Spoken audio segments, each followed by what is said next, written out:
कहानी की शुरुआत एक ऐसी रहस्यमयी दुनिया से हुई जो धरती की सतह से हजारों किलोमीटर नीचे बसी हुई थी, जहां आसमान से लेकर पानी की गहराइयों तक खतरनाक जीवों का आतंक फैला हुआ था। यहीं हमें इस दुनिया का रक्षक किंग कॉन्ग दिखाई दिया, जो एक छोटे बंदर के साथ झील के किनारे पहुंचा था, लेकिन उसे जरा भी अंदाजा नहीं था कि वो एक पहले से बिछाए जाल में फंसने वाला है। छोटे बंदर ने अचानक महसूस कर लिया कि सामने झील के अंदर कोई बड़ा खतरा छुपा है। फिर भी उसने जानबूझकर कॉन्ग को पानी में उतरने के लिए उकसाया, लेकिन उसकी चालाकी कॉन्ग से छुप नहीं सकी। उसने बस आसपास की हवा को हल्के से सूंघा और तुरंत समझ गया कि आज उसे अच्छा शिकार मिलने वाला है। इसके बाद कॉन्ग बिना कुछ कहे सीधे झील में उतर गया और आराम से नहाने लगा। उधर छोटा बंदर घबरा गया कि कहीं उसकी चाल पकड़ी न जाए, इसलिए वह पानी पीने का नाटक करने लगा। तभी अचानक एक अजीब सा जीव तेज रफ्तार से उनकी तरफ बढ़ने लगा। नहाते वक्त कॉन्ग को भी खतरे का एहसास हो गया। उसने जैसे ही पीछे पलटकर देखा, तभी एक विशाल ड्रैगन अपना बड़ा मुंह खोलकर उस पर झपट पड़ा। ये देखकर छोटा बंदर समझ गया कि उसकी योजना सफल हो गई है और वह तुरंत किनारे की तरफ भागने लगा ताकि खुद को बचा सके। उधर कॉन्ग जमीन पर हर तरह की लड़ाई जीत चुका था, लेकिन पानी में इस तरह के दुश्मन का सामना पहली बार कर रहा था। कॉन्ग उसकी चाल को समझ ही रहा था कि अचानक ड्रैगन उसे खींचकर सीधे झील के अंदर ले गया, लेकिन उसे नहीं पता था कि गुस्से में कॉन्ग कितना खतरनाक हो जाता है। उधर छोटा बंदर यही सोच रहा था कि अब वह कॉन्ग से हमेशा के लिए बच गया है, लेकिन अगले ही पल किंग कॉन्ग का विशाल हथियार सीधे उसके सामने आ गिरा। छोटा बंदर कुछ समझ पाता उससे पहले ही कॉन्ग ने उस ड्रैगन का कटा हुआ सिर सीधे उसके सामने पटक दिया। ये देखकर छोटे बंदर को लगा कि अब कॉन्ग उसे बुरी तरह पीटेगा, लेकिन कॉन्ग ने कुछ नहीं किया, बल्कि उसने अपनी कुल्हाड़ी उठाकर उसे आगे बढ़ने का इशारा कर दिया। दरअसल बंदर नहीं जानता था कि किंग कॉन्ग अपने जैसे किसी को ढूंढने के लिए हजारों सालों से इस दुनिया में अकेला भटक रहा था। वह हर दिन भूखा रहता था और अक्सर यहाँ के खतरनाक भेड़िए उसे दौड़ा दौड़ा कर परेशान करते रहते थे। जब सैकड़ों भेड़िए उसके पीछे पड़ जाते, तब वह छलांग की मदद से किसी तरह बच निकलता, लेकिन इस बार भेड़ियों के झुंड ने उसका पीछा नहीं छोड़ा। वे लगातार उसे घेरने की कोशिश करते रहे। आखिरकार जब उसके सामने गहरी खाई आ गई और भागने का कोई रास्ता नहीं बचा, तब वह मजबूर होकर पलटा और लड़ने के लिए तैयार हो गया।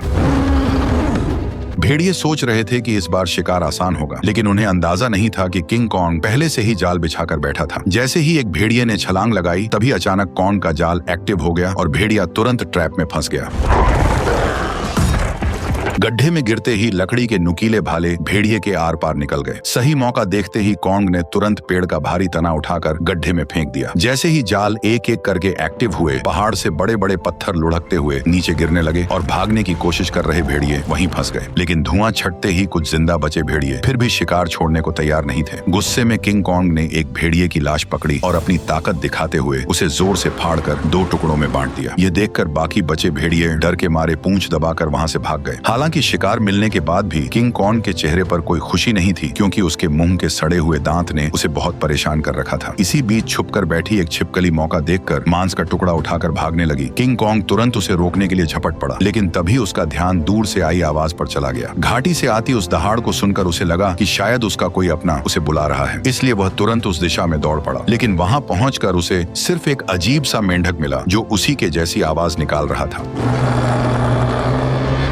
सालों तक भटकने के बाद भी वह अकेला था और यही खालीपन उसे भीतर से तोड़ रहा था। आखिरकार दांत की तकलीफ ने उसे इंसानों से मदद मांगने पर मजबूर कर दिया। वह ना चाहते हुए भी इंसानी दुनिया में दाखिल हो गया। वहां पहुंचते ही किंग कॉन्ग पहाड़ी पर गिर पड़ा और मदद का इंतजार करने लगा। तभी किस्मत से वैज्ञानिकों की नजर उस पर पड़ गई, लेकिन घबराहट में इंसानों ने सुरक्षा के लिए उसे भारी मात्रा में एनेस्थीसिया दे दिया, जिससे वह वहीं बेहोश हो गया। इसके बाद उन्होंने शहर के सबसे मशहूर डेंटिस्ट को बुलाया। डेंटिस्ट ने बिना एक पल गवाए उस सड़े हुए दांत को उखाड़ने के लिए मजबूत स्टील के तार को कसकर बांध दिया। इतने में ही कॉन्ग ने मुंह से सड़ी हुई बदबू छोड़ दी। सारी तैयारी पूरी होने के बाद जैसे ही स्पेसक्राफ्ट ने अचानक ऊपर उड़ान भरी, तभी एक झटके के साथ किंग कॉन्ग का विशाल दांत बाहर निकल आया। जब किंग कॉन्ग होश में आया तो उसने देखा कि उसका पुराना दांत अब एक मजबूत टाइटेनियम के दांत में बदल दिया गया है। इस नए दांत के साथ उसके अंदर जबरदस्त ताकत आ गई, जिससे उसे लगा कि अब वह किसी को भी हरा सकता है। लेकिन तभी लैब में अचानक किंग कॉन्ग की दुनिया से एक इमरजेंसी सिग्नल आया, जिसने सबको चौंका दिया। इस सिग्नल की सच्चाई जानने के लिए वैज्ञानिकों ने तुरंत एक रेस्क्यू टीम तैयार की और मिशन शुरू किया। उन्होंने किंग कॉन्ग के साथ उस पोर्टल में छलांग लगा दी जो सीधे कॉन्ग की दुनिया में जाता था। जैसे ही वे आगे बढ़े, उनका स्पेसक्राफ्ट तेज रफ्तार से नीचे की ओर खींचने लगा और कुछ ही पलों में वे उस रहस्यमयी दुनिया में दाखिल हो गए। घर पहुंचते ही कॉन्ग ने देखा कि उसका खाना चोरी हो चुका है। उसने तुरंत अपनी कुल्हाड़ी उठाई और सीधे चट्टान के ऊपर पहुंच गया। वहां उसने देखा कि गहरी दरार के अंदर से हल्की नीली रोशनी निकल रही थी, जिसने उसका ध्यान खींच लिया। सच जानने के लिए उसने बिना सोचे सीधे उस गहराई में छलांग लगा दी।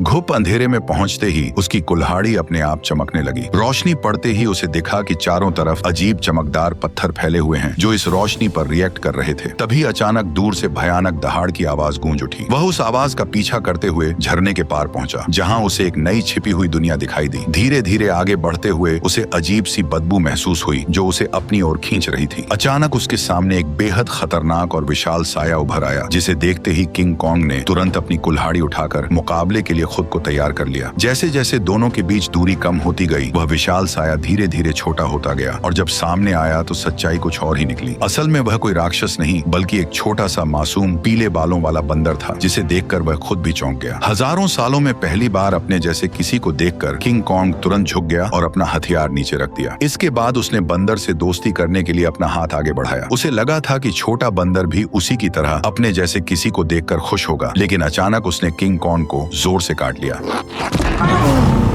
इतनी मुश्किल से अपने जैसे को ढूंढने के बाद किंग कॉन्ग उसे इतनी आसानी से जाने नहीं देना चाहता था, इसलिए वह बंदर के पीछे दौड़ पड़ा। लेकिन तभी अचानक उसके पीछे एक डरावना साया आ खड़ा हुआ, जिसे देखकर वह बुरी तरह चौंक गया, क्योंकि उसने आज तक अपने साइज का कोई गंजा गोरिल्ला नहीं देखा था। जैसे ही कॉन्ग उसकी ओर बढ़ने लगा, तभी अचानक दो लंबे हाथों वाले गोरिल्लाओं ने पीछे से आकर उसे जोर से जमीन पर गिरा दिया। गंजे के चेहरे की मुस्कुराहट देखकर साफ था कि वे लड़ाई के इरादे से ही आए थे, इसलिए किंग कॉन्ग ने भी अब उन्हें मारने का इरादा कर लिया। उसने तुरंत एक पत्थर उठाया और सीधे गोरिल्ला पर दे मारा। गुस्से में गंजा भी उस पर हमला करने दौड़ पड़ा, लेकिन कॉन्ग ने चालाकी से उसे भी मात दे दी। कुछ ही पलों में वह सबको जमीन पर गिराता चला गया, यहाँ तक कि गंजा कॉन्ग की कुल्हाड़ी को हाथ में लेकर भी कुछ नहीं कर पाया और चारों खाने चित हो गया। जैसे ही किंग कॉन्ग, इसके बाद उसने जमीन से गंजे का गिरा हुआ चाकू उठाया और छोटे बंदर को इशारा किया कि वो उसे गोरिल्ला के ठिकाने तक ले जाए। बेचारा छोटा बंदर मजबूरी में आगे आगे चलने लगा और किंग कॉन्ग उसके पीछे पीछे बढ़ता गया। जैसे जैसे वे अंदर की ओर बढ़ते गए, वैसे वैसे उन्हें वहाँ कई सारे खतरनाक जानवर दिखाई देने लगे, लेकिन इस शांत दिखने वाली जगह के अंदर हर कदम पर खतरा छुपा हुआ था। छोटा बंदर बचने के लिए चालाकी से उसे उस इलाके में ले गया जहां विशाल ड्रैगन रहता था, लेकिन उसे क्या पता था कि किंग कॉन्ग के सामने उसकी यह चाल ज्यादा देर टिकने वाली नहीं थी। अचानक एक विशाल ड्रैगन उसके सामने आ खड़ा हुआ, लेकिन कॉन्ग ने डरने की बजाय कुछ ही मिनटों में उसका काम तमाम कर दिया और फिर आराम से बैठकर उसे खाने लगा। यह देखकर छोटा बंदर भी उसके पास आना चाहता था, लेकिन डर के कारण हिम्मत नहीं जुटा पाया। किंग कॉन्ग ने उसकी हालत देखकर खुद ही मांस का टुकड़ा तोड़कर उसकी तरफ बढ़ा दिया। फिर भी छोटा बंदर उस पर भरोसा नहीं कर पा रहा था। ये देखकर किंग कॉन्ग गुस्सा हो गया और उसने मांस जमीन पर फेंक दिया, जैसे कह रहा हो खाना हो तो खा वरना भाड़ में जा। भूख से बेहाल बंदर तुरंत मांस खाने लगा और हर कौर के साथ उसका नजरिया भी बदलने लगा। उसे लगा कि किंग कॉन्ग उतना भी बुरा नहीं है जितना वह सोच रहा था। धीरे धीरे वह हिम्मत जुटाकर किंग कॉन्ग के पास आकर बैठ गया और दोनों शांत होकर एक साथ वक्त बिताने लगे। इस पल बिल्कुल ऐसा लग रहा था जैसे कोई पिता अपने बच्चे के साथ सुकून के पल बिता रहा हो, लेकिन उन्हें जरा भी अंदाजा नहीं था कि जैसे जैसे वे आगे बढ़ रहे थे, खतरा तेजी से उनकी ओर आता जा रहा था। जैसे ही वे और गहराई में पहुंचे, तभी किंग कॉन्ग ने आखिरकार अपने जैसे जीवों को देख लिया, लेकिन यह देखकर उसका दिल टूट गया कि वे सब बेहद बुरी हालत में जी रहे थे। वे सभी दिन भर मजदूरी करने को मजबूर थे और उनका जीवन किसी नरक से कम नहीं था। इसी दौरान एक बूढ़े बंदर से गलती से पत्थर गिर गया, जिससे गुस्सा होकर गोरिल्ला ने उसे बुरी तरह पीट दिया। ये देखकर किंग कॉन्ग खुद को रोक नहीं पाया और उसने जोर से अपनी कुल्हाड़ी जमीन पर मारकर उस बूढ़े बंदर को उठा लिया। तभी वहां मौजूद पहरेदार गुस्से में किंग कॉन्ग की तरफ दौड़ा और उसे दखल न देने की चेतावनी देने लगा, लेकिन अगले ही पल किंग कॉन्ग की हिम्मत ने बाकी बंदरों में उम्मीद जगा दी, लेकिन उसी वक्त भागा हुआ गंजा ये सब देख रहा था। उसने तुरंत जाकर यहाँ के राजा स्कार किंग को सब कुछ बता दिया। गोरिल्ला की बातें सुनते ही स्कार किंग का गुस्सा फूट पड़ा। जैसे ही वो अपने सिंहासन से उठा, रास्ते में आने वाले सभी बंदर उसके सामने झुकते चले गए, लेकिन किंग कॉन्ग बिना डरे वहीं खड़ा रहा। स्कार किंग ने ध्यान से उसे देखा और कॉन्ग के मुंह में लगे स्टील के दांत को देखकर वो हंस पड़ा, लेकिन अगले ही पल देखकर किंग कॉन्ग का गुस्सा अपने चरम पर पहुंच गया। अपनी ताकत दिखाने के लिए स्कार किंग ने अपने कंधे से हथियार निकाला और किंग कॉन्ग को सबक सिखाने के लिए खुद को तैयार कर लिया। किंग कॉन्ग ने भी तुरंत अपनी कुल्हाड़ी उठा ली और दोनों के बीच भयंकर लड़ाई शुरू हो गई। लंबे हथियार का फायदा उठाते हुए उसने अचानक हमला कर दिया और किंग कॉन्ग एक पल के लिए भी संभल नहीं पाया। स्कार किंग ने हथियार पर लगे क्रिस्टल की मदद से कॉन्ग पर कई सारे वार कर दिए। गुस्से में आकर कॉन्ग उस पर टूट पड़ा। ताकत के मामले में वह किंग कॉन्ग के सामने टिक नहीं सकता था, इसलिए वो कॉन्ग से दूरी बनाकर लगातार वार करने लगा और किंग कॉन्ग धीरे धीरे पीछे हटने पर मजबूर हो गया। इसी बीच किंग कॉन्ग की कुल्हाड़ी भी उसके हाथ से छूटकर जमीन पर गिर गई। मौका पाकर उसने अपने हथियार से किंग कॉन्ग का गला जकड़ लिया और उसे काबू में करने की कोशिश करने लगा। स्कार किंग को लगा कि अब उसने लड़ाई जीत ली है, लेकिन किंग कॉन्ग ने पूरी ताकत लगाकर उसे उठाया और जोर से जमीन पर पटक दिया। किंग कॉन्ग ने कुछ ही देर में उसे चित कर दिया। तभी स्कार किंग ने तय किया कि वह उसे उसकी असली ताकत दिखाकर ही मानेगा। जैसे ही उसके हथियार में लगा पत्थर चमकने लगा, तभी अचानक गोरिल्लाओं ने पत्थर गिराकर लावा का रास्ता रोक दिया। ठीक उसी पल गुफा में छिपे खौफनाक राक्षस की आंखें दिखाई देने लगी। तपती जमीन अचानक बर्फ बन गई और बाहर निकला वही विशाल जीव टाइटन शीमो, जिसने कभी पूरी दुनिया को बर्फ में जकड़ लिया था। स्कार किंग ने तुरंत उसे कॉन्ग पर हमले का हुक्म दिया, लेकिन शीमो इस हुक्म से खुश नहीं दिख रहा था। जैसे ही उस पर दबाव बढ़ाया गया, वह दर्द से तड़प उठा और मजबूरी में उसने हमला कर दिया। किंग कॉन्ग ने फुर्ती दिखाते हुए तुरंत छलांग लगाई और पहले वार से खुद को बचा लिया। इसके बाद उसने अपनी कुल्हाड़ी सामने रखकर खुद को संभालने की कोशिश की, लेकिन शीमो की ताकत के सामने उसकी सारी कोशिशें कमजोर पड़ने लगी। देखते ही देखते उसका हाथ जमने लगा और बर्फ में बदलता चला गया। इस अचानक हुए हमले से उसका दाहिना हाथ बुरी तरह घायल हो गया और वह कमजोर पड़ने लगा। मौका देखकर स्कार किंग ने तुरंत उसे खत्म करने का आदेश दे दिया। जैसे ही अगला हमला होने वाला था, तभी पीछे से छोटा बंदर सुरंग की ओर इशारा कर उसे तुरंत भागने को कहने लगा। उसी समय शीमो ने मजबूरी में फिर से हमला कर दिया। ये देखकर किंग कॉन्ग तुरंत मुड़ा और तेजी से सुरंग के अंदर घुस गया, लेकिन अभी भी उसके पीछे सैकड़ों खतरनाक बंदर लगे हुए थे। अच्छी बात यह थी कि सालों से यहाँ रहने के कारण कोंग ने जंगल में कई जाल बिछा रखे थे, लेकिन उन बंदरों की गिनती इतनी ज्यादा थी कि घायल कोंग को उन्होंने जल्दी ही एक बंद रास्ते में घेर लिया। अब उसके पास सिर्फ यही आखिरी जाल बचा था जिस पर वह भरोसा कर सकता था। लेकिन जो बंदर रास्ते भर जाल में फंसते आए थे, इस बार अचानक सतर्क हो गए। उन्होंने तुरंत जमीन पर पड़ी उस बेल को देख लिया जो जाल को एक्टिव करने के लिए थी। जब कोंग ने देखा कि उसका प्लान फेल हो चुका है, तब उसे लगा कि अब उसका अंत करीब है। ठीक उसी पल पहाड़ी के ऊपर लगा जाल अचानक एक्टिव हो गया और सैकड़ों टन भारी पत्थर सीधे उन पर गिर पड़े, जिससे वहां मौजूद सारे बंदर उन पत्थरों के नीचे दब गए। तभी कोंग ने देखा कि जाल को एक्टिव करने वाला कोई और नहीं बल्कि वही बंदर था। अब कोंग बुरी तरह घायल था और लड़ने की हालत में नहीं था, इसलिए वह छोटे बंदर के सहारे इंसानों के पास लौटने लगा। लेकिन उसे अंदाजा नहीं था कि अभी भी एक बंदर जिंदा बच गया है। उधर कोंग के साथ आए वैज्ञानिकों ने देखा कि उनका बेस पूरी तरह तबाह हो चुका है। तभी उनकी नजर चट्टान के ऊपर बने एक विशाल हाथ के निशान पर पड़ी, जिससे उन्होंने अंदाजा लगाया कि इस दुनिया में कोंग जैसे और भी विशाल जीव मौजूद हैं। जल्द ही वे जंगल की गहराई में पहुंच गए, जहां उन्हें एक छुपा हुआ यंत्र दिखाई दिया। जैसे ही लड़की ने उसे दबाया, उसी पल कई जगहों से पानी बहकर नीचे आने लगा। वह पानी मिलकर एक तेज धारा बन गई और जंगल के अंदर की ओर बहने लगी। वैज्ञानिक उसका पीछा करते करते एक रहस्यमयी जादुई दीवार के सामने पहुंच गए, जिसने जंगल के अंदर एक अदृश्य जगह को छुपा रखा था। जैसे ही उन्होंने उस दीवार को छुआ, तभी उसमें नीली चमक दौड़ पड़ी। ये देखकर उन्होंने तुरंत दीवार के अंदर एक छेद कर दिया और तभी उनके सामने एक ऐसा नजारा आया जिसे देखकर उनकी आंखें खुली की खुली रह गईं। दीवार के पीछे एक ऐसी सुंदर और रहस्यमयी दुनिया मौजूद थी जिसे आज तक न किसी ने देखा था और न ही उसके बारे में सुना था। जैसे ही वैज्ञानिकों ने इस दुनिया में कदम रखा, तभी अचानक उन्हें उस दुनिया के जनजातीय लोगों ने घेर लिया। ये लोग इंसानों जैसे दिखते थे, लेकिन उनकी वेशभूषा किसी नॉर्मल इंसान से बिल्कुल अलग थी। वे लोग वैज्ञानिकों को नुकसान पहुंचाए बिना सीधे अपने कबीले के पास ले गए। वहां पहुंचकर उन्हें पता चला कि यह लोग हजारों सालों से धरती के नीचे रह रहे हैं और उस पोर्टल की रक्षा कर रहे हैं जो ऊपर की दुनिया से सीधे जुड़ा हुआ है। स्कार किंग सालों से इसी जगह की खोज में लगा था ताकि वो इस पोर्टल की मदद से इंसानी दुनिया पर कब्जा कर सके। ठीक उसी समय इंसानों की गंध को सूंघते हुए किंग कॉन्ग वैज्ञानिकों तक पहुंच गया, लेकिन अदृश्य दीवार की वजह से वो भीतर की दुनिया को देख नहीं सका। इसलिए कबीले के लोगों ने उस जादुई दीवार में एक दरार बना दी, जिससे कोंग आसानी से अंदर घुस गया और सीधे इंसानों के बीच पहुंच गया। लेकिन उन्हें नहीं पता था कि यह सब पीछा कर रहे बंदर ने देख लिया था। जैसे ही किंग कॉन्ग इंसानों के सामने पहुंचा, तभी वह कमजोर पड़ गया और सीधे जमीन पर गिर पड़ा। वैज्ञानिकों ने देखा कि कॉन्ग का हाथ बुरी तरह घायल है और अब वो कुछ भी करने की हालत में नहीं है। ये देखकर डॉक्टर ने तुरंत फैसला किया कि कोंग के हाथ को पूरी तरह बदलना पड़ेगा। उसे तुरंत मैकेनिक आर्म का आइडिया आया। यह वही सुपर मैकेनिकल आर्म था जिसे इंसानों ने पहले कोंग को और ताकतवर बनाने के लिए डिजाइन किया था। अच्छी बात यह थी कि यह गैजेट अभी भी तबाह हो चुके बेस के नीचे बने अंडरग्राउंड मैकेनिकल स्टोर में सुरक्षित रखा हुआ था। जल्द ही डॉक्टर उसे वहां से निकाल लाया और उसे सीधे कोंग के शरीर के ऊपर लाकर छोड़ दिया और तभी वह मशीन खुद ब खुद कोंग के जख्मी हिस्से को पहचान कर जुड़ने लगी।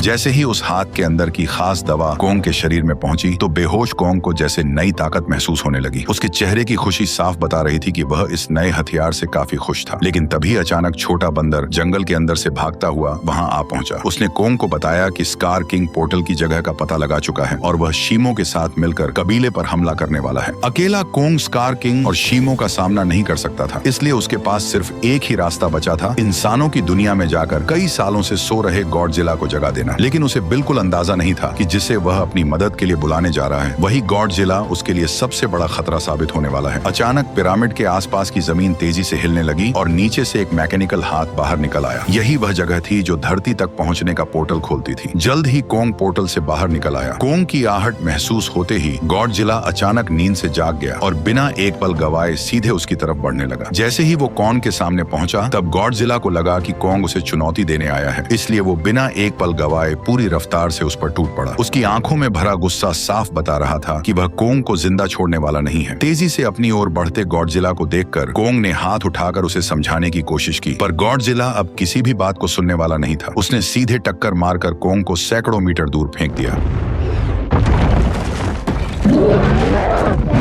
गॉडजिला को रुकता न देखकर कोंग ने पीछे से हमला किया ताकि किसी तरह उसे शांत कर सके, लेकिन रेत आंखों में जाते ही गॉडजिला और भड़क गया। उसने पलटकर कोंग के हाथ को अपने जबड़ों में जकड़ लिया और जोर से उसे जमीन पर पटक दिया, जिससे कोंग पूरी तरह चकरा गया। कोंग संभल भी नहीं पाया था कि गॉडजिला फिर से उस पर टूट पड़ा। जब बातों से कुछ नहीं हुआ तो कोंग ने भी जोरदार पलटवार शुरू कर दिया। हालांकि गॉडजिला अपने सबसे ताकतवर रूप में था, लेकिन मैकेनिकल आर्म की ताकत के साथ अब कोंग भी किसी से कम नहीं था। लेकिन जब कोंग ने देखा कि वह गॉडजिला को हरा नहीं पाएगा, तब उसने बिना एक पल गवाए उसे पकड़कर जबरदस्ती पोर्टल की ओर खींचना शुरू कर दिया। उधर कबीले के लोगों ने स्कार किंग को रोकने के लिए एक खास रेड लिक्विड पानी में मिला दिया। जैसे ही लिक्विड पानी में घुला, एक जादुई बदलाव शुरू हो गया। उससे एक ऐसा सिस्टम एक्टिव हुआ जो दो विशाल पिरामिड को आपस में जोड़ने लगा, और जैसे ही ये पिरामिड जुड़ते ग्रेविटी कुछ समय के लिए खत्म हो जाती, जिससे सब हवा में उड़ने लगते और स्कार किंग के लिए पोर्टल तक पहुंचना लगभग नामुमकिन हो जाता। लेकिन पिरामिड पूरी तरह जुड़ पाते उससे पहले ही स्कार किंग वहां पहुंच गया। आते ही उसने उस एंटी ग्रेविटी सिस्टम को पहचान लिया। उसने तुरंत शीमो को आदेश दिया कि वह बर्फ से पिरामिड के बीच का रास्ता बंद कर दे। तभी अचानक पोर्टल से एक तेज रोशनी निकली और जमीन पर आ गिरी। अगले ही पल गॉडजिला और कोंग मलबे को चीरते हुए बाहर निकल आए। जैसे ही गॉडजिला की नजर शीमो और स्कार किंग पर पड़ी, तभी उसे सब समझ आ गया कि कोंग उसे यहाँ क्यों लाया है। इसलिए बिना एक सेकंड गवाए वह कोंग के साथ मिलकर उन पर टूट पड़ा। उधर स्कार किंग भी शीमो के साथ उनकी तरफ बढ़ने लगा। दोनों तरफ कोई भी कमजोर नहीं था। जैसे ही चारों भिड़े, उसी पल बर्फ टूट गई और पिरामिड आपस में टकरा गए। उस टक्कर से निकली लहर ने पूरी जगह की ग्रेविटी खत्म कर दी। हर कोई हवा में तैरने लगा, लेकिन इसके बावजूद गॉडजिला बिना ग्रेविटी के भी तेजी से बचते हुए सीधे शीमो की तरफ बढ़ने लगा। वहीं चालाक स्कार किंग ने कोंग की कुल्हाड़ी उठाकर उसी पर हमला कर दिया, पर कोंग ने अपने मैकेनिकल आर्म से हर वार को रोक दिया। कुछ ही पलों में हालात पलट गए और कोंग स्कार किंग पर भारी पड़ने लगा, लेकिन दुश्मन ज्यादा होने की वजह से उस पर पीछे से हमले होने लगे। ये देखकर छोटा बंदर पत्थर उठाकर कोंग की मदद करने लगा। तभी मौका पाकर शीमो ने गॉडजिला पर हमला किया और कुछ ही पलों में उसे पूरी तरह बर्फ में जमा दिया। लेकिन गॉडजिला भी उससे कम नहीं था। उसने एक ही झटके में बर्फ तोड़ दी। उसी समय एंटी ग्रेविटी सिस्टम बंद हो गया और दोबारा ग्रेविटी लौट आई। मौका मिलते ही स्कार किंग कोंग की पकड़ से निकलकर सीधे पोर्टल में कूद पड़ा। उसे रोकने के लिए गॉडजिला और दूसरी तरफ इंसानों को अंदाजा भी नहीं था कि कितना बड़ा खतरा आने वाला है। अचानक समुद्र की लहरें जमकर बर्फ के पहाड़ में बदल गईं। अगले ही पल स्कार किंग शीमो के साथ धरती पर पहुंच गया। खुले आसमान की रोशनी पाकर उसने नीचे मौजूद इंसानों को देखकर जोरदार दहाड़ लगा दी। अब बर्फ बरसानी शुरू कर दी। देखते ही देखते इमारतें भी इस तबाही में जमकर टूटने लगी। जब स्कार किंग को लगा कि अब उसे कोई नहीं रोक सकता, तभी कोंग ने एक जोरदार मुक्का मारकर उसका 3 टन का दांत जमीन पर गिरा दिया। गुस्से में स्कार किंग ने कोंग पर हमला करने का आदेश दिया, लेकिन उसी समय गॉडजिला वहां पहुंच गया और उसने शीमो को रोक लिया। अब बिना शीमो की मदद के स्कार किंग ज्यादा देर टिक नहीं सकता था, इसलिए उसने एक विशाल इमारत उठाकर कोंग की तरफ फेंक दी, लेकिन उससे कोंग को कोई खास नुकसान नहीं हुआ। तभी अचानक शीमो पीछे से आकर कोंग के मैकेनिकल आर्म पर झपट पड़ा। शीमो ने फिर से कोंग का हाथ जमाना शुरू कर दिया। ये देखकर स्कार किंग को लगा कि अब उसकी जीत पक्की है, लेकिन उसने पीछे खड़े गुस्से से भरे गॉडजिला को नजरअंदाज कर दिया। गॉडजिला ने तुरंत अपनी पूरी ताकत जगाई और उसका शरीर बैंगनी रोशनी से चमक उठा। अगले ही पल उसने सीधे स्कार किंग पर जोरदार हमला कर दिया, लेकिन स्कार किंग घबराकर किसी तरह बच निकला। उसने अपने हथियार से पलटवार करने की कोशिश की, लेकिन गॉडजिला ने उसे पकड़ लिया और एक ही झटके में 2 हिस्सों में तोड़कर अलग कर दिया, जिससे शीमो को कंट्रोल करने वाला क्रिस्टल नीचे गिर पड़ा। स्कार किंग उसे उठाने के लिए झपटा, लेकिन गॉडजिला ने उसे कोई मौका नहीं दिया। अब सब कुछ उस क्रिस्टल पर टिका था। जिसके हाथ में भी क्रिस्टल आता, वही इस लड़ाई को जीत पाता। उसी अहम पल में छोटे बंदर की नजर कोंग की छोड़ी हुई कुल्हाड़ी पर पड़ी। वह तुरंत छलांग लगाकर नीचे उतरा और कुल्हाड़ी उठाकर इंसानों की दुनिया में पहुंच गया। जैसे ही उसकी नजर जमीन पर पड़े उस क्रिस्टल पर पड़ी, तभी उसने बिना देर किए कुल्हाड़ी के एक वार से उसे चकनाचूर कर दिया। क्रिस्टल टूटते ही शीमो पूरी तरह आजाद हो गया। गुस्से में भरा स्कार किंग छोटे बंदर को पकड़कर मारने ही वाला था, लेकिन कोंग बीच में आकर उस पर टूट पड़ा और कुछ ही मुक्कों में स्कार किंग को चित कर दिया। अब बिना उस क्रिस्टल के स्कार किंग कमजोर पड़ चुका था। उधर आजाद हुआ शीमो गॉडजिला की तरफ देखने लगा, मानो किसी इशारे का इंतजार कर रहा हो, और फिर हजारों साल बाद उसने वही किया जो वह हमेशा से करना चाहता था। एक ही पल में उसने स्कार किंग को बर्फ की मूर्ति में बदल दिया। अगले ही पल कोंग ने उसे हवा में उछालकर पूरी ताकत से जमीन पर पटक दिया और उसके शरीर को वहीं चकनाचूर कर दिया। अब लड़ाई खत्म हो चुकी थी, लेकिन दुनिया को ठीक करना बाकी था। तभी गॉडजिला ने आसमान की ओर देखकर जबरदस्त ऊर्जा छोड़ी, जिससे काले बादल छट गए और सूरज की रोशनी धीरे धीरे धरती पर लौट आई। इसके बाद गॉडजिला अपने इलाके में लौट गया और फिर गहरी नींद में सो गया, और कोंग अपने नए साथी के साथ धरती के भीतर वापस लौट गया, जहां वह अपने कबीले के साथ मिलकर एक नई शुरुआत करने लगा। वैसे मैंने अभी एक नया चैनल बनाया है जिस पर बहुत सारी शानदार वीडियोस आने वाली हैं। लिंक कमेंट में है, तो जाकर उसे भी सब्सक्राइब कर लो।